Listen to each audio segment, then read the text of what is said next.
18 বছরের ভালোবাসা ছেড়ে 4 বছরের ভালোবাসার হাত ধরে চলে এসেছিলাম বেশি সুখ পেতে। আমি বিথি, বাবা মার একমাত্র সন্তান। তারা আমাকে ভাষা ছাড়া সত্যিকারের ভালোবেসেছে। তবে আমি তাদের সেই ভালোবাসার মূল্য না দিয়ে তাদের মানসম্মান নষ্ট করে স্বার্থপরের মতো নিজেরটা ভেবে চলে এসেছিলাম একজনের হাত ধরে।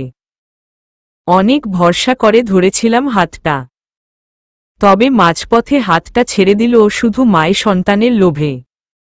আমার স্বামী সায়ান। অবশ্য আজকের পর থেকে মুখে বলা হবে আমার স্বামী, কারণ আজকে আমার স্বামীর বাসররাত। হ্যাঁ, সে দ্বিতীয় বিয়ে করেছে। করবে না তো কি করবে? আমি যে তাকে বাবা হওয়ার সুখ দিতে পারিনি। আমি বন্ধা নই, তবে আমার কিছু সমস্যা আছে, যার ফলে প্রেগন্যান্সির 34 মাসের মাথায় মিসক্রেজ হয়। এখনও আমি 3 মাসের প্রেগনেন্ট। হয়তো এইবার শেষ রক্ষে হবে না। সে যাই হোক, আমি নিজ হাতে তার বাসর সাজাচ্ছি। কয়জন পারে বলেন? তারা এখনো আসেনি। আমি রুমটা ভালো করে দেখছি। কত শত স্বপ্ন বেঁধেছিলাম দুজন। এই বাড়ি এই ঘর সব এখন অন্য কারো। আমি শুধু মেহমান। ওই তো কলিং বেল বেজে ওঠল। গিয়ে দরজা খুলে দিলাম। বাহ, সায়ানকে সেই আগের মতো লাগছে বরের বেশে। সাথে তার নতুন বউ। খুব সুন্দর লাগছে। এই বাসায় আমি আর সায়ান ছিলাম একা এতদিন, তাই বরণটা ও আমাকে করতে হবে। সায়ান আমার দিকে তাকাচ্ছেও না, পাছে যদি নজর লেগে যায়। আমি তো আবার অলক্ষী। বরণ শেষে সোজা তারা তাদের রুমে ঢুকে দরজা লাগিয়ে দেয়। আমার আর কি, এখন আমার এই বাড়িতে এতিমের মতো থাকতে হবে। নিজেই তো সেই ব্যবস্থা করেছি। আমিও পাশের রুমে গিয়ে দরজা লাগিয়ে দিলাম। আজ থেকে এটাই তো আমার রুম। চোখের পাতা বারবার ভিজে যাচ্ছে, আটকাতে পারছি না। এটাই হয়তো আমার পরিণতি, বাবা মাকে কষ্ট দেওয়ার। চোখে ভারী ঘুম জমেছে। এতদিন একটুও ঘুমাতে পারিনি। আজ ঘুমাবো ইচ্ছে মতো। আজ আর কেউ নেই ডাকার মতো। তলিয়ে যাব গভীরে। তাহাজ্জুদ পড়ে মুনাজাতে কান্নায় ভেঙ্গে পড়ি। হে আল্লাহ, আমাকে তুমি ধৈর্যশীলদের অন্তর্গত করে দাও। আমার বিপদে তুমি আমার সাথে থাকো। কেউ আমার সাথে না থাকলেও তুমি থেকো। আমার পেটে যে আছে তাকে আমার কোলে তুলে দিও। তবেই আমি আর কাউকে চাই না। তুমি আমার দোয়া কবুল করো। এমন হাজার হাজার আকাঙ্ক্ষা অভিযোগ আমার আল্লাহর কাছে দিলাম। জানি সে যা করে ভালোর জন্য করে। তাই মুনাজাত শেষ করে দরজা খুলে রান্নাঘরে গেলাম। এই রান্নাঘরে হয়তো কয়দিন পর অন্য কারো ছোঁয়া থাকবে, তবে যতদিন আছি তাতেই বেশ। সকালের নাস্তা বানালাম। আর যাই হোক, নতুন বউ তো আর নাস্তা বানাবে না। জামাইয়ের নতুন বউ। আমার জন্য আমার নিজেরই মায়া হয়। সন্তান কি জীবনের সব? আসল ভালোবাসা চিনলাম না। আমিও তো বাবা মার একমাত্র সন্তান।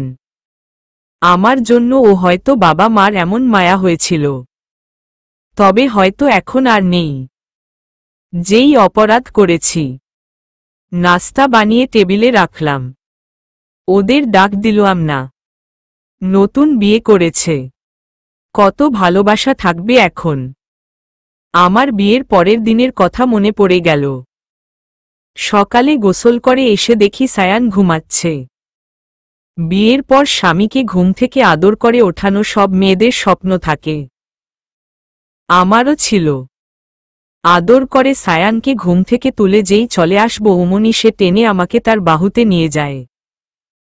আবার শুয়ে পড়ে। আমি, কি ব্যাপার? ঘুম হয়নি? সায়ান, ঘুমাতে দিল তো? আমি, কি? আমি ঘুমাতে দেয়নি? সায়ান, হুমম। আমি ঈশ্বস। আর উনি কি সাধু। হইছে, এবার ওঠো, নাস্তা বানাবো, খাবা। সায়ান, নতুন বউয়ের হাতে নাস্তা। ওয়াও। আমি, ডং। কত শত কথা, আবদার, স্বপ্ন নিয়ে শুরু হয়েছিল আমাদের বিবাহিত জীবন। আজকে ও শুরু হবে তবে আমার জীবনের দ্বিতীয় অধ্যায়, যেখানে নেই কোনো সায়ান, নেই কোনো স্বপ্ন, আর নেই কোনো ভালোবাসা। আছে শুধু প্রতারণা আর হতাশা। ওই তো ওদের দরজা খোলার শব্দ, সাথে হাসাহাসির। মনে হচ্ছে আজ ভালোই যাবে সায়ানের দিন। হয়তো টেবিলে খাবার দেখে অবাক হয়েছে তুলি, সায়ানের দ্বিতীয় স্ত্রী তুলি। তবে আমি জানি সায়ান অবাক হয়নি। খাবার টেবিলেও তাদের হাসাহাসি আমি শুনেছি। তারা কি জানে না আমিও আছি? আমার যে কষ্ট হয় তারা কি বুঝে না? হয়তো বুঝে না বুঝার ভান করে, নয়তো ইচ্ছে করে করছে। হায় আল্লাহ, এমনটা ও ছিল কপালে। দিন গিয়ে রাত আসে, রাত গিয়ে দিন। সময় কারো জন্য থেমে থাকে না। আমার জন্য না সায়ানের জীবন থেমেছে, না তার জন্য আমার। আমি এখন সারাদিন দরজা বন্ধ করে রুমেই থাকি। সায়ানের মুখ দেখিনি আজ বহুদিন। আমার খুব লোভ হচ্ছে, যদি একটু দেখতে পারতাম। অনেক ইচ্ছে থাকা সত্ত্বেও যেতে পারবো না, নয়তো যেতে মন সায় দেয় না। আচ্ছা, সায়ানের কি আমাকে একটুও দেখতে ইচ্ছে করে না? সে কি তবে আমাকে ভুলে গেল? আমি কি তবে তার মনে কখনো ছিলামই না? হায় ভালোবাসা। সায়ান, বিথি, বিথি কই তুমি? আমি, কি সমস্যা? এত ডাকাডাকি কেন? সায়ান, কি সমস্যা জানো না? আমি, না তো। সায়ান, তোমাকে বলছি না। যেদিন আমি বাসায় থাকি তুমি সবসময় আমার চোখের সামনে থাকবা। আমি কি বাহিরে? আমি তো রান্নাঘরে। সায়ান, তো কতক্ষণ হয়ে গেল, একবার দেখা করে গেলে কি হয়? আমি, ঈশ্বস। ডং, দেখ মহারাজার। এত দেখতে ইচ্ছে করলে রান্নাঘরে যেতে পারোনি? সায়ান, না। দেখলাম আমি ডাকলে তুমি সাড়া দাও নাকি? চোখ ভরে উঠল। অতীত যেন তাড়া করে। অনেক কষ্ট হয়। সায়ান শুধু নিজেরটা দেখল। আমার তো কেউ নেই, আমার কি হবে তা আর ভাবল না। আমি সহ্য করতে পারছি না। তবে আমাকে সহ্য করতে হবে, পেটে হাত রেখে বললাম। আমার 3 মাস বর্তমানে। হয়তো বা আগের বারের মতো এবার ও সে আমাকে ছেড়ে চলে যাবে। আমি যে এবার আর সহ্য করতে পারবো না। আল্লাহ আমাকে শক্তি দাও। একদিন বিকেলে রুমে মধ্যে থাকতে ভালো লাগছিল না। ভাবলাম একটু দরজাটা খুলি, বাহিরে যাই। হয়তো ওরা বাসায় নেই। দরজা খুলে বের হলাম। সেই আমার সংসার। আজ খুব অপরিচিত লাগছে। আমার রাখা আসবাবপত্র সব উল্টো পাল্টে রাখা। এখন আর এতে আমার ছোঁয়া নেই। হঠাৎ সায়ানের রুমের সামনে দিয়ে যাচ্ছি। এমন সময় সায়ানের সাথে ধাক্কা লাগে। পড়ে যাচ্ছিলাম। সায়ান ধরে ফেলে। আমি তাকাইনি সায়ানের দিকে, শুধু পেটে হাত দিয়ে রুমে চলে আসি। অনেক ইচ্ছে করছিল চোখ তুলে তাকাতে, তবে আমি তা হতে দেয়নি। এখন সে আর আমাকে ভালোবাসে না। কয়দিন পর আমার রুমের দরজা নক করল কে যেন। আমি তখন নামাজে ছিলাম। সাধারণত খাবারের জন্য তুলি আমাকে ডাকে, তবে আমি যাই না।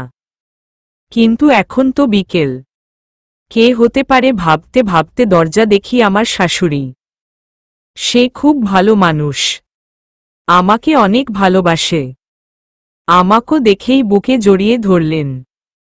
কান্না করে দিলেন। আমার খুব কান্না পাচ্ছে, তবে আমি করছি না। সে আমাকে নিয়ে বিছানায় বসলেন। আমাকে কাছে টেনে থুতনিতে হাত দিয়ে বললেন, মা, কেমন হয়ে গেছিস তুই? আমাকে বলিসনি কেন? তুই চল, তোকে আর এখানে থাকতে হবে না। চল মা। না মা, আমি কোথাও যাব না। এটা তো আমার সংসার। সংসার ছেড়ে কোথায় যাই? মা, কিসের সংসার? এটা একটা নরক। তুই চল, তোকে আর কষ্টে দেখতে পারছি না। ভদ্র মহিলা কাঁদছে, তবে আমার কান্না পাচ্ছে না। আপনি কেন এসেছেন মা? মা, আমি এত কিছুই জানতাম না। ও আমার ছেলে না। একটা বাচ্চার জন্য এত কিছু। তোরা এই যুগের মানুষ, বাচ্চা অ্যাডপ্ট করলেই হতো। সায়ান আমাকে ফোন করে আসতে বলছে, তোর নাকি শরীর ভালো নেই, তাই তাড়াতাড়ি চলে এসেছি। আমি অবাক। সায়ান? ও কিভাবে দেখল? হায় আল্লাহ, জীবন যেন ক্ষণে ক্ষণে বদলায়। সায়ান আমাকে কিভাবে দেখল তা নিয়ে ভাবতে মনে পড়ল সেদিনের কথা। যদিও আমি তার দিকে তাকাইনি, সেই আমাকে দেখছে। মা, কয় মাস তোর? আমি 4 মাস। মা, আল্লাহর উপর ভরসা রাখো, নিশ্চয়ই আল্লাহ যা করে ভালোর জন্য। মা, আমার এখন খুব ভয় হয়, খুব। ও যদি আবার আমাকে রেখে চলে যায়, তাহলে তো আমি নিঃস্ব হয়ে যাব। মা, আমার কি হবে? মা, না মা, কাঁদিস না, এখন ধৈর্য ধর। তাই একমাত্র পথ, মার কোলে শুয়ে বসে থাকি এখন। নেহা তনি খুবই ভালো, না হলে কি এমন মেয়েকে এত ভালোবাসবে যে কিনা বাচ্চা দিতে পারছে না তার পরিবারকে? আমার সকল কিছু এখন উনি দেখছে। একদিন রাতে মা পাশে শুয়ে আছে, আমাকে বলছে, মা, কি নাম রাখবি? কথাটা শুনে বুকে মোচড় দিয়ে উঠল। সায়ান, বাবু মেয়েই হবে। না, ছেলে। আমার ছেলে লাগবে। সায়ান, না, মেয়ে হলে নাম রাখব তিতির। আর ছেলে হলে? সায়ান, সেটা তুমি বলো। মেসবাহ। সায়ান, আচ্ছা ঠিক আছে, এবার বুকে আছো। আসছি, দাঁড়াও। জোরে বলে ফেলি কথাটা। মা, কি রেখে ডাকলো তোকে? কোথায় যাবি? না মা, কোথাও না। অতীত হারায় যায়, বর্তমানে বাঁচে পৃথিবী। সায়ানের সাথে এমন হাজার হাজার খুনসুটি রয়ে গেছে অতীতে। প্রথম যখন আমি কনসিভ করি, এটা তখনের ঘটনা। বাচ্চাটা 3 মাসের মাথায় মিসক্রেজ হয়ে গিয়েছিল। সায়ান যে কি কষ্ট পেয়েছিল তা আমি দেখেছি। তাই বলে কি আমি পাইনি? একজন বাবার থেকে মার কষ্ট কি বেশি নয়? তার 3 মাস পরে আবার যখন কনসিভ করেছিলাম, তখনও সায়ান খুব খুশি ছিল। তবে আবার যখন একই ঘটনা ঘটল, আমাকেও সামলানো সায়ানের কাছে ছিল খুব কঠিন। এবার ও যে আমি কনসিভ করেছি তা সায়ানকে জানানো হয়নি, জেনেই কি কয়দিন পর হয়তো আবার একা হয়ে যাব। মোনাজাতে আল্লাহর কাছে একটাই দোয়া করি, যাতে তিনি আমাকে এবারে নিরাশ না করে। সারাদিন রাত মোনাজাতে পড়ে থাকি। সকাল কি রাত কি, আল্লাহই তো ভরসা। কয়দিন পর মা আমাকে জোর করে তার সাথে আমার শ্বশুর বাড়ি নিয়ে চলে। আমার তখন 7 মাস। চলা ফেরা করতে সমস্যা হয়, তাই মা আমাকে ওই বাড়িতে রেখে আসবে না কোনো মতেই না। বাসা থেকে বেরিয়ে আসার সময় সায়ানের চোখে আমি ভালোবাসা দেখিনি। সে আমাকে আটকায়ও নাই, শুধু আমার দিকে তাকিয়েছিল। শ্বশুরবাড়ি এসেছি 10 দিন। আমার এখানে ভালো লাগছে না, তারপরও যাওয়ার জায়গা নেই।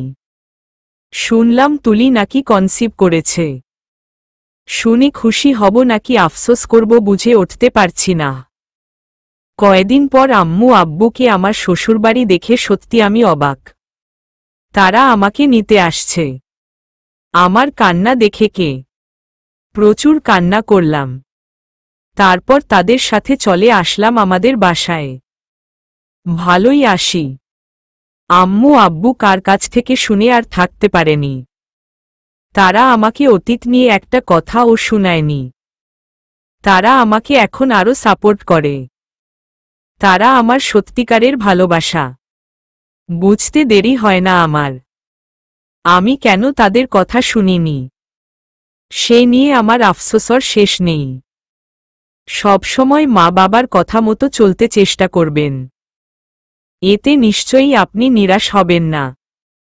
তাদের মতামতকে নিজের মতামত বানিয়ে ফেলুন, তবেই সহজ হবে। দিন যায় দিন আসে। যত দিন যায় সময় তত ঘনিয়ে আসে। জানি না বাঁচব নাকি এত কষ্ট সহ্য করতে না পেরেও মারায় যাব। আমার যে আর সহ্য হয় না। এত কষ্ট মানুষ কিভাবে সহ্য করে? সকালে একটা খবর শুনলাম, তুলি নাকি প্রেগন্যান্ট। যাক ভালো, সায়ান যা চায় আল্লাহ তুমি তাকে তাই দাও। আমি তাকে বাবা হওয়ার যে সুখ তা দিতে ব্যর্থ হয়েছি, তুলি যাতে তাকে সে সুখ দিতে পারে। মুখে যতই ভালো আছি বলি না কেন, আমি তো জানি আমি ভালো নেই। মাঝরাতে বুকটা কেঁপে কেঁপে ওঠে। হাত পা নাড়াতে পারি না। অনেক কষ্ট হয়। আম্মু আমার কাছে থাকতে চায়। আমি জোর করে তাকে পাঠিয়ে দেই। সারাদিন কষ্ট করে আবার রাতে না ঘুমিয়ে আমার জন্য জেগে থাকে। তাই না করেছি আমার সাথে থাকতে। এখন রাত ৩:৪৫। ঘুম চোখে ভরপুর। তারপর ও বিছানায় গা লাগালেই পেটে মোচড় দিয়ে উঠছে। সারা ঘর পায়চারি করছি। হাঁটতে কষ্ট হয় একটু একটু। ৭ মাস রানিং চলছে। আয়নায় নিজেকে দেখছি। কত অপেক্ষা করেছি এরকম দিনের। দিন তো আসলো, তবে এখন আমি একাই অপেক্ষা করছি। কেন আমার সাথেই এমনটা হওয়ার ছিল? পেটটা সাধারণ গর্ভবতী মহিলাদের থেকে মনে হচ্ছে একটু বড় বেশি। দেখে মনে হচ্ছে ১০-এর ১২টা বেবি ক্যারি করছি আমি। আমার ভাবনা, আল্লাহ, সায়ান নিশ্চয়ই এখন তুলির খুব যত্ন নেয়। খুব খুব খুব।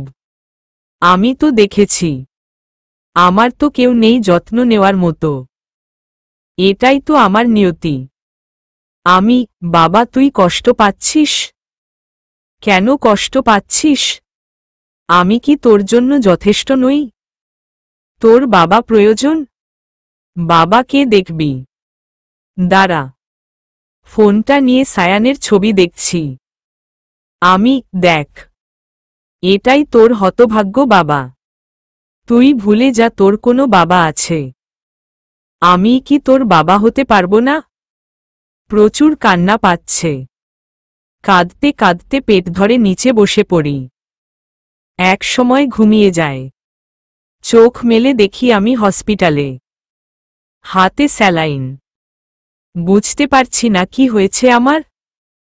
পেট হাত দিয়ে দেখি পেট ঠিক আছে। তবে আমি এখানে কেন? আমি নড়েচড়ে উঠতে নার্স একটা বাহিরে চলে গেল। একটু পর আম্মু আব্বু মা বাবা সবাই আসলো আমার কাছে। মা, এখন কেমন লাগছে? আমার কি হয়েছে? আম্মু, কি আবার তোর শরীরের দিকে তাকাস তুই? কি হয়নি তোর? আম্মু প্লিজ কান্না বন্ধ করো। দুপুরে সবাইকে বাসায় পাঠিয়ে দেই। আমি তো ঠিক আছি। এত চিন্তা করার দরকার কি? শুয়েছিলাম বেডে। হঠাৎ হাতে কিসের যেন ছোঁয়া লাগছে। সাথে চেনা ঘ্রাণ। আমি জানি আমার হাতটা কে ধরেছে। তাই ইচ্ছা করে চোখ বন্ধ করে রাখছি, যাতে আমি আমার দুর্বলতা আড়াল করতে পারি। সায়ান, বিথি। সায়ান, জানি আমি তোমার সাথে অন্যায় করেছি। তুমি আমাকে মাফ করে দিও। সায়ান, আমি জানি আমার আর কয়দিন অপেক্ষা করা উচিত ছিল। আমার পেটে হাত রেখে সাথে সাথে তার হাতটা সরিয়ে পাশ ফিরে শুয়ে পড়লাম। জঘন্য অনুভূতি। সে হয়তো বুঝতে পারছে, তাই আর একটা কথাও না বলে চলে গেল। দরজা লাগানোর শব্দে তাকাই দেখি চলে গেছে। সাথে সাথে কান্না আমার কে দেখে। আমি যে এত কাঁদতে জানি আমি জানতাম না। একটা চাপা কষ্ট। সন্ধ্যায় আব্বু এসে আমাকে নিয়ে যায়। বাসায় গিয়ে দেখি আমার ফ্রেন্ড সবগুলা আসছে আমাকে দেখতে আর আমাকে নিয়ে যেতে। আমি, না না, এই অবস্থা আমি কোথাও যাব না। আফি, না, তোকে যেতেই হবে। তুই ছাড়া আমরা একটুও মজা করতে পারি না। তোর যেতেই হবে। সোনিয়া, প্লিজ চল না দোস্ত। অনেকদিন তোর সাথে সময় কাটাই না। আম্মু, ওরা এত করে বলছে যা একটু থেকে আয়। আমি, ওকে ডান, যাব। তবে আজকে না, কালকে। তোরা আজকে আমার বাসায় থাক। সবাই অয়। পরের দিন ওদের বাসায় গেলাম। ওরা যে আমাকে পেয়ে কি পরিমাণ খুশি হইছে। আমার জন্য যে কেউ এত খুশি হবে ভাবতে পারিনি। সন্ধ্যাবেলায় বাসার সামনে বাগানে খুব সুন্দর ডেকোরেশন করা হয়েছে। সারা বাগান যেন কোনো পরীদের মেলা। মানুষজন আসা শুরু করে দিছে। আমার খুব ভালো লাগছে। অনেক দিন এরকম পরিবেশ পাইনি। আমি জানতাম না ওরা এত বড় অনুষ্ঠান করবে। আজকে ওরা আমাকে সাজিয়ে দিয়েছে। সবগুলা মিলে যে কি পাইছে আমারে। সাজাতে সাজাতে সন্ধ্যা 7টা। সবাই পরেছে সাদা গাউন। আর আমাকে পরিয়েছে লাল। চুল ছেড়ে দিছি। মাথা একটা সাদা ক্রাউন। চোখে কালো কাজল। ঠোঁটে গাঢ় লাল লিপস্টিক। যদি আমার এখন সাজতেন একটু ইচ্ছে করছে না। তারপর ওরা জোর করে দিছে। আজকে আমার অতীত ভুলতে ইচ্ছে করছে। মন চায় অজানা কোথাও হারিয়ে যাই, যেখানে শুধু সুখ আর সুখ। বেকনিতে দাঁড়িয়ে বাগানে লোকজন দেখছি আর এগুলা ভাবছি। ওরা সবাই নিচে চলে গেছে। বলছে আমাকে একটু পর এসে নিবে। তাই বসে আছি। হঠাৎ গেইটে খেয়াল করলাম সায়ানকে। হ্যাঁ, সত্যি এটা সায়ান। পাশে তার অন্তঃসত্ত্বা স্ত্রী। সুন্দর মানিয়েছে। অনেক সুখী সুখী লাগছে তাদের দেখে। ভালোই রাখছে সায়ানকে তুলি। যাক, ভালো থাকলেই ভালো। সবার তো আর কপালে সুখ সয় না। আমি হয়তো অভাগা। সায়ান পরেছে কালো স্যুট। কতবার ওকে বলছি কালো স্যুট পরতে। ও কখনোই আমার কথা রাখেনি। আজকে তাহলে কেন পরছে? হয়তো তুলি বলছে তাই। আমিও কি বোকা? এগুলা কিসব ভাবছি। আচ্ছা, ওরা আমাকে কেন বলনি সায়ানকেও ইনভাইট করা হয়েছে? তাহলে কি আমি আসতাম? থাক, আমি ওদের সামনে যাব না। আজকে না হয় সায়ানকে দেখেই যাব। বসে আছি সায়ানের দিকে তাকিয়ে। মানুষ সত্যি পরিবর্তনশীল। সময় বদলায়। এই কয়টা মাস সায়ানের বুঝি আমার কথা একবারও মনে পড়েনি? পড়েছে রে। হয়তো। পিছনে তাকিয়ে দেখি ওরা আমার দিকে করুণ দৃষ্টিতে তাকিয়ে আছে। ওদের দেখেই আমি হেসে ফেলি। আমি, এই তোরা আমার দিকে এমন করে কি দেখছিস? আফি, চুপ কর। আর কোনো কথা না। চল, নিচে চল। আমি, না রে, আমি যাব না। পেটে অনেক ব্যথা। তোরা আনন্দ কর। সোনিয়া, কার সাথে? তুই যাবি মানে যাবি। বেশ। মাহিয়া, প্লিজ চল। তারপর ওরা আমাকে টেনেটুনে নিচে নামিয়ে আনে। ওদের দিকে তাকিয়ে আর না করিনি। নিচে নামতেই সবার দৃষ্টি আমার দিকে। কারণ ওরা সবাই সাদা।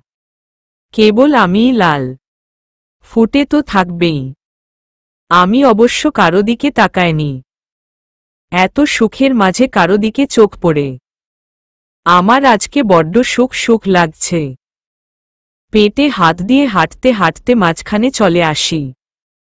সেখানে অনেক ফুল আর লাইটিং করেছে। আর দাঁড়িয়ে থাকতে পারি না। অনেক কষ্ট হচ্ছে। একদম হাঁপিয়ে গেছি। বসে পড়লাম চেয়ারে। পেটে হাত দিয়ে কতক্ষণ চোখ বন্ধ করেছিলাম। ওরা সবাই ব্যস্ত হয়ে পড়ে। তাই আর চোখ বন্ধ না করে খুলে ওদের দিকে তাকিয়ে একটা হাসি দিলাম।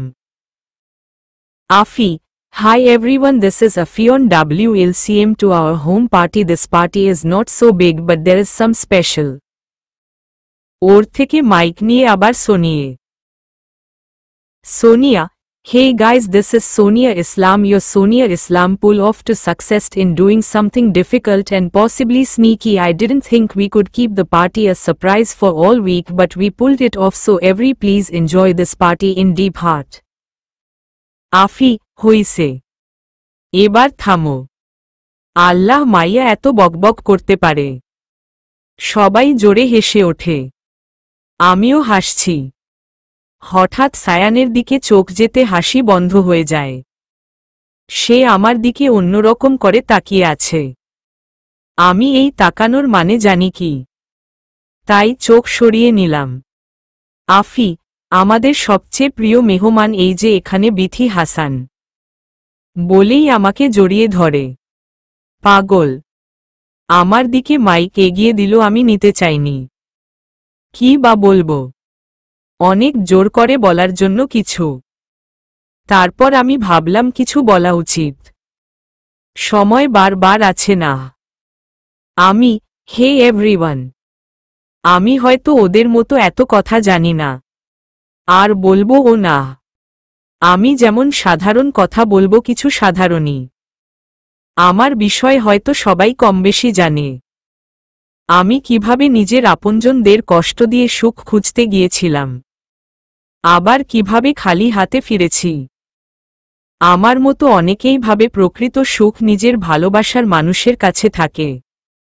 আমিও সেটাই ভাবতাম। আর এটা সত্যি, তবে আবার আমার মতোই অনেকে সত্যিকারের ভালোবাসা খুঁজতে ভুল করে, যেমনটা আমি করেছি।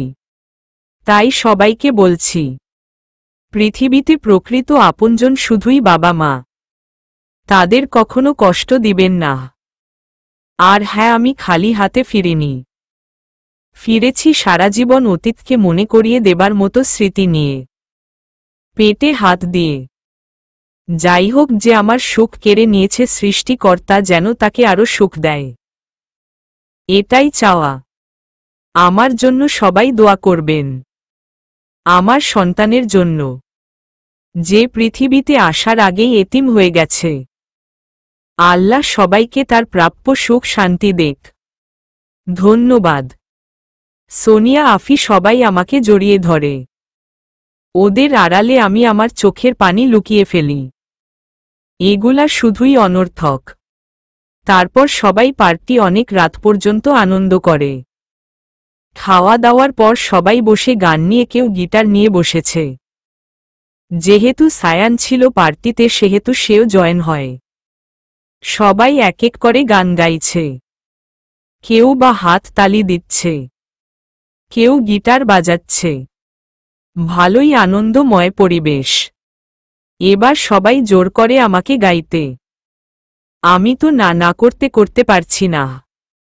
আমাকে নাকি গাইতেই হবে, স্পেশাল মেহমান বলে। কিছু আবেগ, কিছু মান অভিমান, আর কিছুটা ভালোবাসা নিয়ে গান গাইতে লাগলাম। जिनके लिए हम रोट है, ओ किसी और की बाहों में सोट है। जिनके लिए हम रोट है, ओ किसी और की बाहों में सोट है। हम गलियों में बाटकते रहते हैं, ओ समंदर किनारों में होट है। जिनके लिए हम रोट है, ओ किसी और की बाहों में सोट है। पागल हो जे योगे ऐना खाबी ना, गलियों में उनकी जाना खाबी ना, जाना खाबी ना। हम जिंदा गए करीब औंक। अब देखो मैं हॉय लौट है, जिनके लिए हम रोट है, ও किसी और की बहु मेन सोट है। নিচের দিকে তাকিয়ে গান গেয়ে যাচ্ছি। বিন্দু মায় ইচ্ছা নেই কারো দিকে তাকানোর। গান শেষে পরিবেশ ধমধমে, তাই আমি এটা কাটিয়ে ওঠানোর জন্য বললাম, আরে আমি সত্যি বাজে গাইলাম মনে হয়। সোনিয়া, না দোস্ত, অনেক ভালো হইছে। আফি, হুম। এবার সায়ান গাইবে। সায়ান গাওয়া শুরু করে দিছে। একবার তার দিকে তাকালাম, তাকাতেই বুক ধক করে উঠল। চেহারায় কি পরিমাণ কষ্ট, চোখের মধ্যে মনে হচ্ছে হাজারো না বলা কথা লুকানো। আমি কি ভুল দেখছি? এটা ভুল না। তবে কি সায়ান কোনো বিপদে? বিপদে কেন থাকবে? বিয়ে করেছে সুখে থাকার জন্য। আমি একটু বেশি ভাবছি, তাই মনকে শান্ত করলাম। সায়ান গিটার হাতে গান শুরু করে। সায়ান, মন তোরে বলি যত, তুই চলেছিস তোরেই মতো। সাধ্য কি আমার ছুটি তোর পিছনে, মন বলি তুই ফিরে যায়। মন ছাড়া কি যায় রে বাছা, তুই ছাড়া কে আর আছে এ জীবনে। কি কারণ অকারণ এত করিস জ্বালাতন, ভালো লাগে না এ দোটানা। ও যাতন সারাক্ষণ, বল না তুই বল না, ভুলে গিয়ে ছলনা। ও মন তুই বল না ভালোবাসি বল না, বল না তুই বল না, কেন এ ছলনা। একবার শুধু বল না ভালোবাসি বল না। এই কথা সেই কথা, কত যে কথা বুঝিস, শুধু বুঝিস না মনের কথা। ভালোবাসা প্রেম প্রীতি, কত কি যে বুঝিস, শুধু বুঝিস না মন কি চায়। কি কারণ অকারণ এত করিস জ্বালাতন, ভালো লাগে না এ দোটানা। ও যাতন সারাক্ষণ, বল না তুই বল না, ভুলে গিয়ে ছলনা। ও মন তুই বল না ভালোবাসি বল না, বল না তুই বল না, কেন এ ছলনা। একবার শুধু বল না ভালোবাসি বল না। সবার হাতে তালি তো আমার ঘোর কাটে, আমি তো বর্তমানে ছিলাম না। খুব ভালো গেয়েছে, তবে কষ্টের গান গাওয়ার কি আছে, সে তো হ্যাপি আছে। আমার কি? সবার সাথে আমি হাতে তালি দিলাম। এখন আমাকে শক্ত হতে হবে, যে যেমন করবে তার সাথে ঠিক তেমনই করতে হবে। আমিও হ্যাপি। সায়ানের দিকে ঠিকমতো তাকিয়ে হাতে তালি দিলাম। সায়ান নিচের দিকে তাকিয়ে আছে। তুলির দিকে তাকালাম, দেখলাম মেয়েটা কেমন একটা ভাব নিয়ে ওর দিকে তাকিয়ে আছে। মনে হচ্ছে নিশ্চয়ই এখানে কেউ না থাকলেও এখন সায়ানকে কাঁচা চিবিয়ে খাবে। মেয়েটার তাকানো কেমন রহস্যজনক। তারপর ও তেমন খেয়াল করলাম না, হয়তো কষ্টের গান গেয়েছে বলে এমন করছে। সত্যি হাজারো প্রকাশ্যে একটা রহস্য লুকিয়ে থাকে। এবার গাইবে আমার গ্রামের চাচাতো বান্ধবীরা, সবাই একসাথে চিল্লিয়ে। মেইন রোডে গিয়ে বাস থামেন। দাঁড়াতেই দেখি সেজে পাশে, আমায় দেখে মুচকি হাসে। হেল্পার হব তার মনের বাসের, টান দিব গাড়ি আমি বুম বুম। আর নেশায় চোখ দুটো ঘুম ঘুম। এটা বৃষ্টিতে দেখি সব জুমজুম, মনে প্রেমের বিটটা বাজে ভুম্বা ভুম্বা ভুম।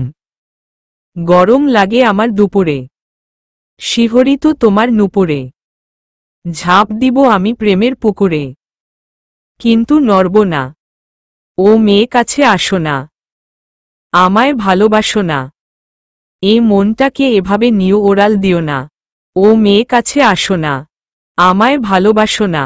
এ মনটাকে এভাবে নিও ওরাল দিও না। এক একটা গান গেয়ে গেয়ে আমার ওপর এসে পড়ছে।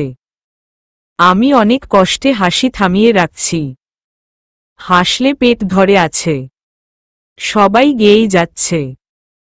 হঠাৎ হাতে কারো টান পড়তেই তাকিয়ে দেখি সায়ান হাত ধরে টেনে আমাকে ওঠাচ্ছে। কি ব্যাপার? আমি কি আজব?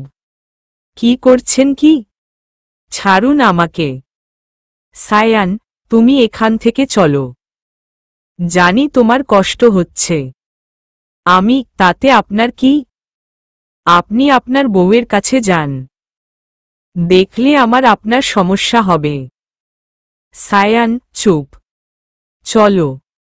বলেই আমাকে কোলে তুলো নেয়। আর সবার আড়ালে সিঁড়ি বেয়ে রুমে নিয়ে যায়। আমি খুব শান্ত দৃষ্টিতে তাকিয়ে আছি তার দিকে। তাকে দেখে কেউ বলবে না সে এত খারাপ। আমি জানি সে কেমন। সায়ান আমার দিকে তাকাচ্ছে না। ছাড়ুন এবার। আমি কিন্তু একা না যে আপনি আমাকে কোলে নিবেন খুব সহজে। সায়ান, জানি। তাহলে ছাড়ুন। আমাকে আর আমার বেবিকে একা ছেড়ে দিন। আপনার ছায়াও সহ্য হচ্ছে না। সায়ান আমাকে বেডে শুয়ে দেয়। তারপর আমার পাশে হাত ধরে কতক্ষণ বসে থাকে। আমি তো হাত ছাড়াতে ব্যস্ত। আমার এসব আদিক্ষেতা একদম ভালো লাগছে না। না পেরে আমি চুপচাপ বসে থাকি। হঠাৎ হাতে পানির ছোঁয়া তাকিয়ে দেখি সায়ান দাঁড়িয়ে চোখ মুছে আমার একটু কাছে এসে পেটে পরপর কয়েকটা চুমু খেয়ে চলে যাচ্ছে। আর একটা কথা বলে যাচ্ছে, সায়ান, একদিন বুঝবে। মানে কি? কি বুঝব? কি করেছে সে যে তাকে আমার বুঝতে হবে? না ভাবতে পারছি, মাথা ধরে আসছে। পেটে হাত দিয়ে সায়ানের স্পর্শ অনুভব করছি। যতই দূরে যাই ততই কাছে পাই। তারপর আর কখনো দেখা হয়নি সায়ানের সাথে আমার। নিশ্চয়ই সে ভালো আছে। তাহলে আমি কেন থাকব না? আমারও ভালো থাকার অধিকার আছে। আর আমার ভালো থাকার একটা সুন্দর কারণও আছে। আমার বেবি। দেখতে দেখতে সময় ঘনিয়েছে। শরীরে তুমুল পরিবর্তন এসেছে। চুলগুলো সব ঝরে পড়ছে। যে চুল দেখে সায়ান আমার প্রেমে পড়েছিল, সে চুল আমার আর নেই। এতে আফসোস নেই।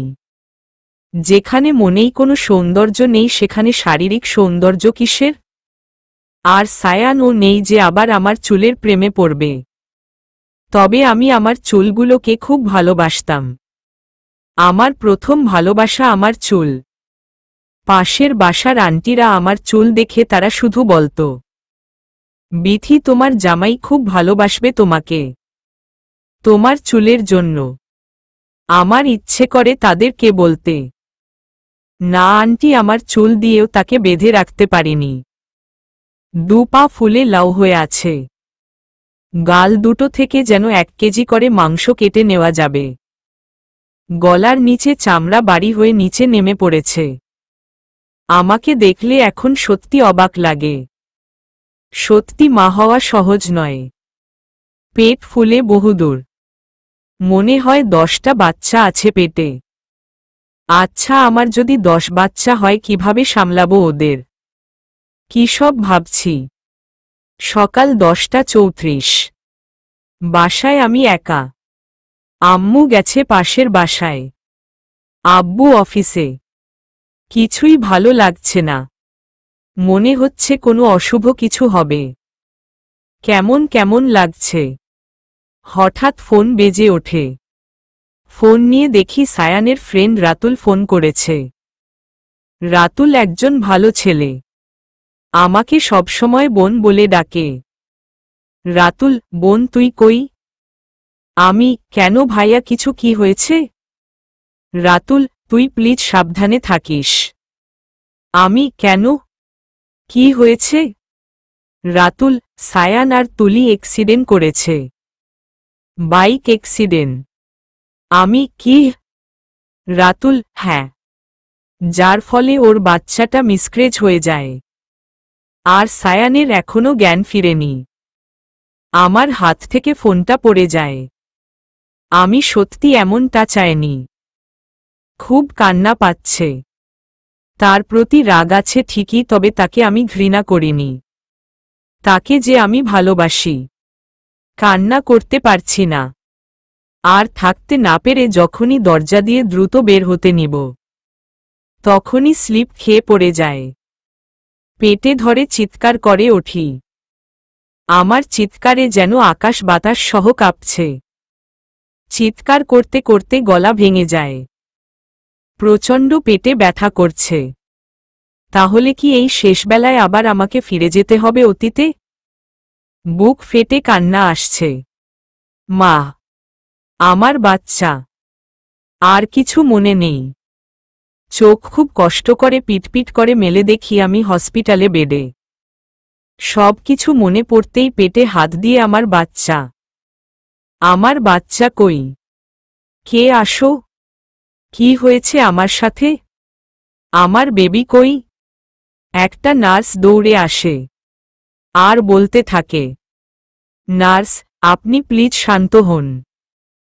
Doctor, doctor. কয়েকজন ডাক্তার দৌড়ে আসে। আমি পাগলামো করেই যাচ্ছি। তারা এসেই কিসের যেন একটা ইঞ্জেকশন বের করে আমাকে পুশ করে দেয়। আমার বেবি হহ, বেবি হহ। প্রচুর ঘুমে চোখ নিভে আসছে। ওরা কেন আমার সাথে এমন করল? তাহলে কি কোনো ক্ষতি হয়ে গেল আমার? কি হয়েছে? আমার যখন জ্ঞান ফিরে আমি তখন খুবই ফুরবল ছিলাম। ওঠে বসার ও শক্তি ছিল না। আম্মু, আব্বু, মা, বাবা সবাই এসেছে। আমি তাদের দেখতে পাচ্ছি, তবে কিছু বলতে পারছি না। গলা ধরে ধরে আসছে। আমার হাত নাড়াচাড়া দেখে আম্মু কাছে আসে। আমার কানে এসে বলে, আম্মু, বিথি, তুই মা হয়ে গেছিস সোনা। আমি আম্মুর দিকে চোখে পানি নিয়ে তাকিয়ে আসি। আম্মু, তাও আবার যমজ সন্তানের। আমি খুব খুশি। তবে বাবুরা বেশি ভালো নেই। আইসিইউতে রাখা হয়েছে। আমার চোখ বেয়ে বেয়ে পানি পড়ছে। কিন্তু বলতে পারছি না আর না কিছু করতে পারছি। জীবনের সব রঙিনতা কি কেড়ে নেবে আগামী কোনো ঝড়? চোখ বন্ধ হয়ে আসছে আর পারছি না তাকাতে। সব অন্ধকার লাগছে। তাহলে কি আমি মারা যাচ্ছি? আমার সন্তানের কি হবে? ঘুম ঘুম চোখে তাকিয়ে দেখি সব অন্ধকার। এ কোনো জগৎ? একটু নড়াচড়া করতেই পাশে কারো উপস্থিতি টের পেলাম। আমার হাত ধরে আছে। আমি, মা। আম্মু, তুই ঠিক আছিস বাবু? আমি, আম্মু, আমার কি হয়েছে? আম্মু, কিছু হয়নি আমার বাবুর। মা হতে এরকম একটু কষ্ট হয় সোনা। তুমি তো এখন আমার কাছে। তুমি তো এখন মা হয়েছ। তোমার ছোট ছোট দুটো বাবুও আছে। আমি, আম্মু। আম্মু, আমার লক্ষ্মী মা। থাক, কান্না করতে হবে না। তোমার বাবুরা এখন অনেকটা ঠিক আছে। আমি, আম্মু, সায়ানের কি খবর? কি হয়েছে? আম্মু, তুই এখন রেস্ট কর। আমি আসছি। আমি, আম্মু বলো। আম্মু, শুনলাম জ্ঞান ফিরেছে। তবে কথায় আছে যে যেমন করবে সে তেমনই পাবে। তুই ওর জন্য কষ্ট পাস না। তুই আমার মেয়ে। তুই ফুটবল না সোনা। আমি বুঝতে পারছি না আম্মু কেন এটা বলছে। কি হয়েছে সায়ানের? আমার অস্থিরতা বাড়ছে। কার থেকে জানব কি হয়েছে সায়ানের সাথে? বেডের পাশে টেবিলে আমার ফোন। অনেক কষ্টে ওটা নিলাম। ডায়াল লিস্ট থেকে রাতুলকে ফোন দিলাম।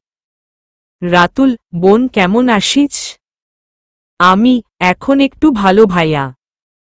রাতুল, বাবারা কেমন আছে? আমি, ভালো। আমার কাছে এখনো দেয়নি। তুমি বলো সায়ানের কি হয়েছে? রাতুল, তোর সাথে কম অন্যায় তো আর করেনি। তার শাস্তি পাচ্ছে। আমি, বলো প্লিজ। রাতুল, তুলি আর কখনো মা হতে পারবে না। আমি, কি হহ? আমার যেন বিশ্বাস হচ্ছে না। তাহলে কার জন্য এত কিছু? না, আমার আর ওদের নিয়ে ভাবনার সময় নেই। আসলেই আল্লাহ যা করে ভালোর জন্যই। 7 দিন পর বাসায় আসলাম। এখন আমার বাবুরা আমার কাছে। দুজন একসাথে হওয়ার কারণে একটু ক্রিটিক্যাল সময় পার করেছে।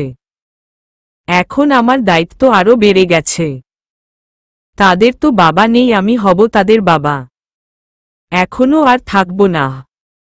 এই শহর থেকে আমাকে দূরে চলে যেতে হবে, যেখানে কেউ আর খুঁজে পাবে না, আবার কেউ আর অধিকার নিয়ে আসবে না।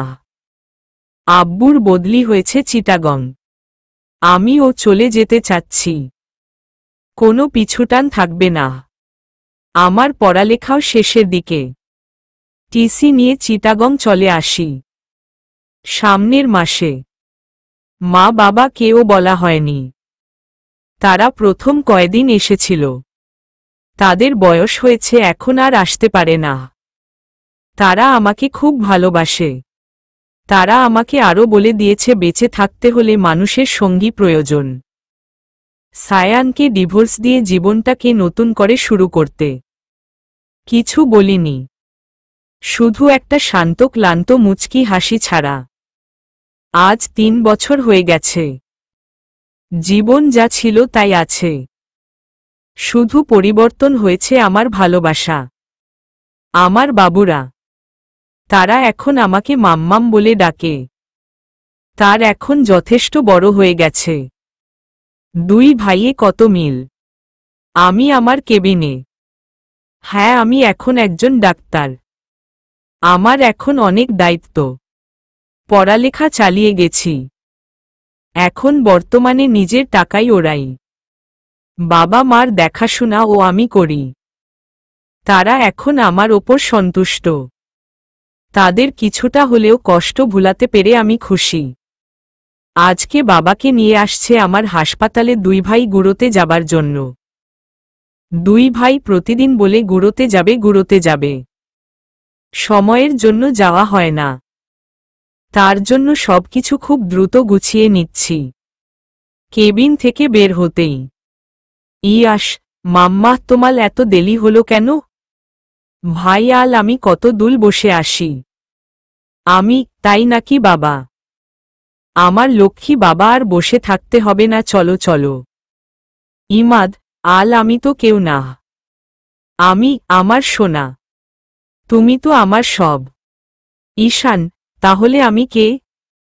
আমি, আচ্ছা, তোরাই আমার সব, আমি কেউ না তোদের। হেপি। 2 ভাই সেই কি হাসি। আমারও হাসি পাচ্ছে।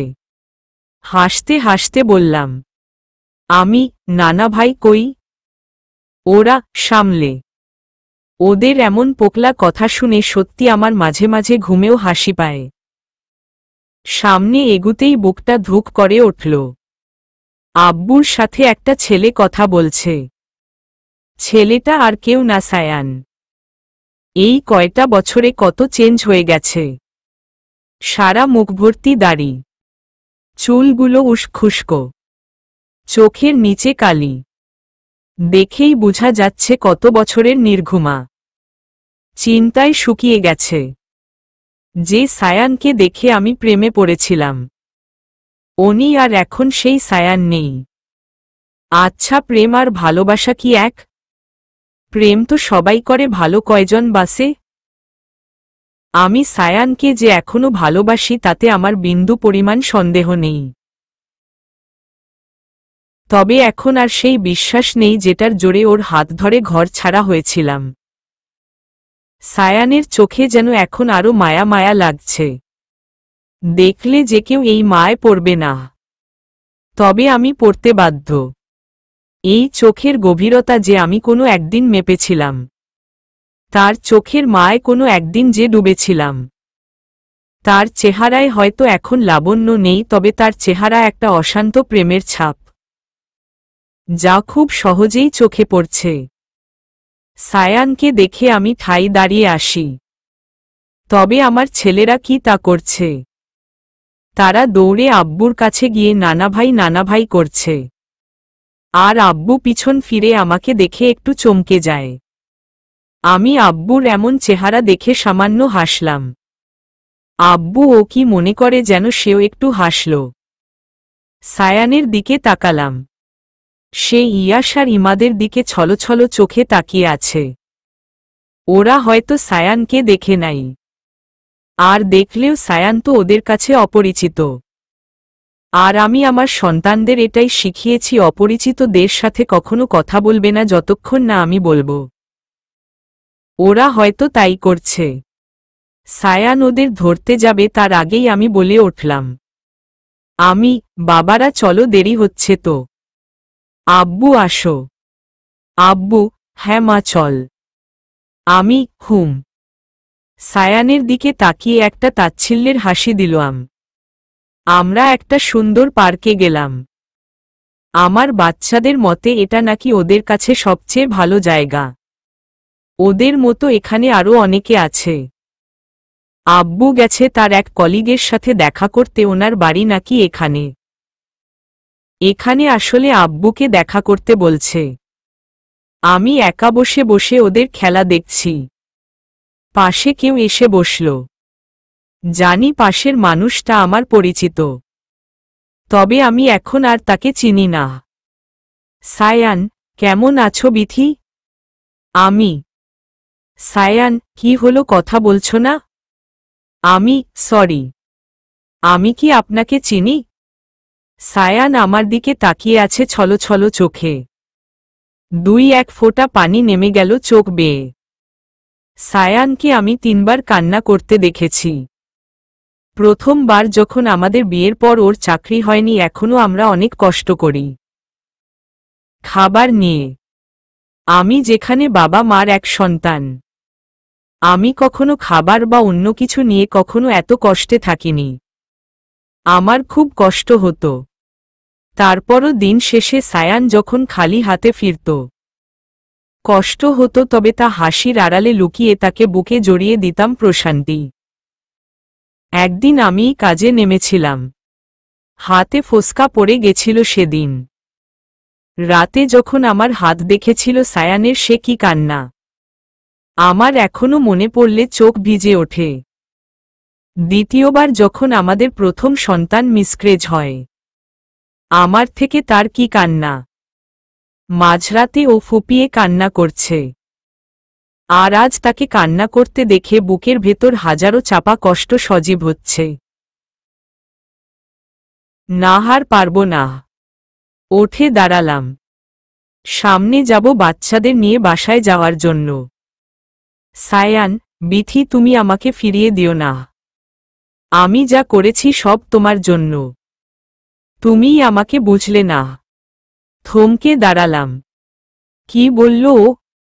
সব আমার জন্য করেছে? আমি ওকে বুঝিনি? কি পেয়েছে? আমাকে যা বলবে তাই হবে। দেখুন, আপনি আমার আর আমার বাচ্চাদের থেকে দূরে থাকুন। আপনার ও সংসার আছে। পিছনে ফিরে কথাটা বললাম। সায়ান, আমার সংসার তো তোমরা। আমার কথা শুনো প্লিজ।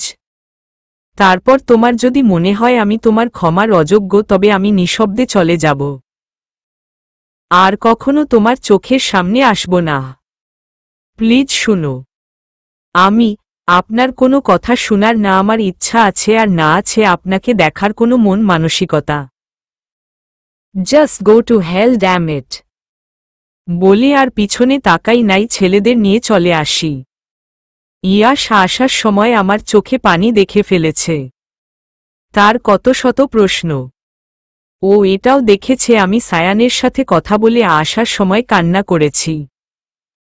এটা বাসায় এসে আম্মুকে বলছে। বাসায় এসে চুপচাপ বসে আসি। কোনো কিছুই ভালো লাগছে না। আচ্ছা, ওকে কি আমার ক্ষমা করে দেওয়া উচিত? কখনো না। আমি এর থেকে বেশি কেঁদেছি। তখন কোথায় ছিল? ফোন বাজার শব্দে ঘোর কাটে। রাতুল ভাইয়া ফোন দিয়েছে। এই একটা মানুষ যে এতদিনে আমাকে ভুলেনি। ওনার সাথে কথা বলতে তিনি যা বললেন সত্যি আমার বিশ্বাস হচ্ছে না। রাতুল ভাই থেকে আজ খুব কঠিন সত্যি জানা হয়েছে আমার। সত্যি ছিলে খুব কঠিন। খুব। একটা মানুষ কিভাবে এত পাগল হয়, কিভাবে এত চাপা স্বভাবের হয়?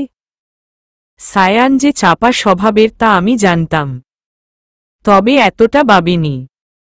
চোখ থেকে টুপটুপ করে পানি পড়ছে।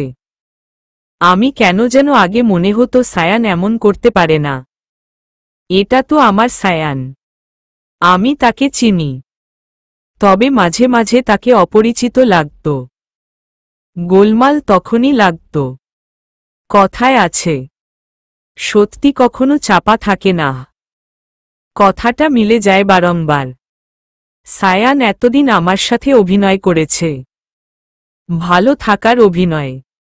সে ভালো ছিল না, মোটেও ভালো ছিল না। আমি কেন তাকে বুঝিনি? আমিও অপরাধী, কারণ আমি ভালোবেসে ও ভালোবাসার মানুষটার কষ্টের কথা জানতেই পারলাম না। আমাকে কথাগুলো সায়ানের মুখ থেকে জানতে হবে, তার কষ্ট অনুভব করতে হবে।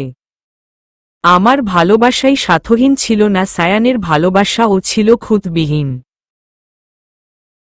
আমি জানি সায়ান আমার বাসার সামনেই। বেকনিতে গেলাম। যা ভাবছি, সায়ান অসম্ভব মায়াময় চেহারা নিয়ে চেয়ে আছে এদিকেই। যদি একটু তার প্রেয়সীর দেখা পায়। আর পারলাম না। নিচে গেলাম। ড্রয়িং রুমে মা আর বাচ্চারা ছিল। আমাকে বেরিয়ে আসতে দেখে ইয়াশও আমার পিছে পিছে আসে, তবে আমি তা খেয়াল করিনি। দৌড়ে গিয়ে জাপটে ধরলাম আমার সেই পূর্বপরিচিত প্রেমিককে, যে বিয়ের আগেও আমি রাগ করলে এভাবেই দাঁড়িয়ে থাকত বাসার সামনে। সায়ান ও আমাকে জড়িয়ে ধরে টাইট করে, যেন ছেড়ে দিলই চলে যাব। হঠাৎ ঝুম বৃষ্টি। বৃষ্টিতে ভিজে দুজন একেকার। সায়ানকে ছেড়ে দিয়ে তার চোখের দিকে তাকিয়ে থাকলাম। চোখের পাপড়ি বেয়ে বেয়ে পানি পড়ছে দুজনের। তারপর ও তাকিয়ে রইলাম, যেন কিছু বলার আছে চোখে চোখে। মাম্মা হহ। ইয়াশের কণ্ঠ শুনতাই পিছনে ফিরতেই দেখলাম ইয়াশ দরজার কাছে দাঁড়িয়ে আছে আর বলছে, ইয়াশ, মাম্মা কি কলো ওখানে? সায়ান, বাবা মাকে যে একটু রোমাঞ্চ করতে ও দিল না বাবা। আমি সায়ানের পেটে কনুই দিয়ে একটা গুথা মেরে তার হাত ধরে ভিতরে নিয়ে আসি। ইয়াশ, কে উনি মাম্মা? আমি, বাবাই। ইয়াশ, বাবাই? তুমি বলছিলা বাবাই তালা হয়ে গেছে তবে? সায়ান, অনেক ইচ্ছে করছে তোমাদের দেখতে তাই চলে এলাম। তুমি খুশি হওনি বাবা? ইয়াশ সায়ানকে জড়িয়ে ধরে বলে অলেক। ইয়াশ, ইদ্দা। ইদ্দা দেখ বাবাই এসেছে। বৃষ্টি শেষ হয়েছে অনেকক্ষণ হল, তবে চোখের বৃষ্টি যেন শেষই হচ্ছে না। ছাদের রেলিং ঘেঁষে দাঁড়িয়ে আসি আমি। সায়ান ঠিক আমার পাশে। রাত এখন 12টা। অনেক হিসেবনিকেশ বাকি ছিল, তাই আর ঘুমাতে না গিয়ে মিলাতে বসলাম। আমি, বলো কি বলতে চাও? সায়ান, আমি জানি আজকে আমি যা বলবো তাতে তোমার খুব খারাপও লাগতে পারে, আবার আমাকে স্বার্থপর ও ভাবতে পারো। তবে আমি যা করেছি সত্যি শুধু আমার ভালোবাসার জন্য, আমার কলিজার জন্য। বলতে বলতে চোখের পাতা ভিজে যাচ্ছে। তৃতীয়বার বাবু মিসক্রেজ হওয়ার পর আমার যেমন তোমার প্রতি একটা অন্যরকম দূরত্ব ছিল ঠিকই, কিন্তু তোমার প্রতি আমার ভালোবাসা একটুও কমেনি। একদিন অফিসে বসেই ছিলাম, কোথা থেকে যেন একটা মেয়ে এসে জড়িয়ে ধরে আমাকে।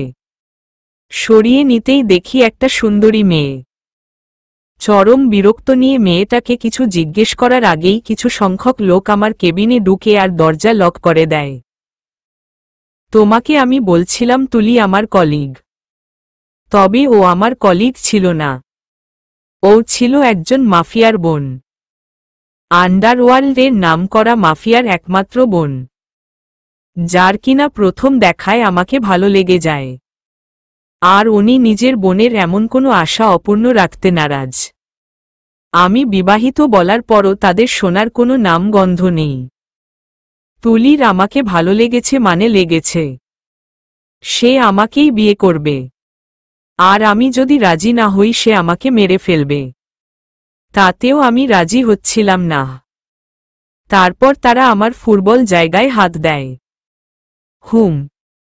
তারা আমাকে বলে যদি তুলিকে আমি বিয়ে না করি তারা নাকি তোমার ক্ষতি করবে। যা আমার কাছে শুনে আত্মা কেঁপে উঠেছিল। প্রথম দিন এমন হুমকি দিয়ে গেলেও প্রত্যেক দিন চলে আসতো হুমকি দিতে। বাসায় ও তোমাকে বলতে পারছিলাম না, অফিসে ও একই। আমি যেন কোনো মানসিক রোগী হয়ে গিয়েছিলাম। কত শত ভয় কত শত ভীতি দেখিয়ে আমাকে রাজি করাই। তুমি পুলিশের কাছে যেতে পারতে। সায়ান, বিথি। আগেই বলেছি তারা ছিল মাফিয়া ডন। পুলিশ তারা তাদের পকেটে রাখে। তারপর আর কি বিয়ে করে নিতে হয়। আমার শর্ত ছিল তোমার কাছে যেতে পারবো না। আমি ভয়ঙ্কর পরিস্থিতিতে ছিলাম তখন। তোমাকে দেখতাম প্রত্যেক দিন নামাজে কান্নাকাটি করতে। তারপর আমি কিছুই করতে পারিনি। তুমি আমাকে ভুল বুঝে দূরে দূরে সরে গেছো আর আমি নীরবতা পালন করেছি। প্রত্যেক দিন আগে আগে ঘুম থেকে উঠে পড়তাম তোমাকে দেখার জন্য। না হলে যে তুমি আমাকে দেখা দিবে না। যেদিন বাসা থেকে চলে আসছিলে মনে হচ্ছিল কলিজা ফেটে যাচ্ছে। তারপর নীরব। যেদিন তোমার ওদের পার্টিতে দেখলাম আমি যেন বিশ্বাস করতে পারিনি। এটা কি আমার বিথি? তুমি জানো তোমাকে আমার সেদিন খুব কোলে নিতে ইচ্ছে করছিল। তোমার কপালে খুব করে চুমু খেতে ইচ্ছে করছিল। অনেক কষ্টে করতে হয়েছিল একটা চুমু খেতে, তাও আবার আমার বিয়ে করা বউকে। তখন তো তুলি প্রেগনেন্ট ছিল। সায়ান, সেটা আমার সন্তানই। সবশেষে আমি তো পুরুষ। তোমাকে ভেবে ওকে ছুঁয়েছি। আর এতদিনে ওর প্রতি আমার কোনো ভালোবাসা জাগেনি। জোর করে কি ভালোবাসা হয়? অ্যাক্সিডেন্টের পর যখন শুনেছে আমি আর কখনো বাবা হতে পারবো না, তখনই চলে গেছে আর আসেনি। সায়ান, কথা যদিও মিথ্যে তারপরও আমাকে বলতে হয়েছে ওর থেকে বাঁচতে। তুমি বলো তাহলে ও আমাকে কি ভালোবাসল? এতদিন কোথায় ছিলে? সায়ান, তোমাদের খুঁজে খুঁজে যখন পাগল প্রায়, তখন আধারে সূর্য হয়ে রাতুল আমাকে তোমার ঠিকানা দেয়। জানি তোমার শত শত অভিযোগ অভিমানের নিচে পিষে আছে ভালোবাসা। তাই আমি সেই অভিযোগ অভিমান মাথা পেতে নিব। যা শাস্তি দেওয়ার দাও, তবুও ছেড়ে যেও না। আমাকে মাফ করে দাও। মাফ করে দাও বলে বসে পড়ে আমার পায়ের কাছে। আমার বুক চেপে কান্না আসছে। দুহাত দিয়ে জড়িয়ে ধরে পাজোড়া সায়ান। কাঁদতে থাকে আর কাঁদতেই থাকে। হঠাৎ, ইয়াস, মাম্মা বাবাইকে মাফ করো।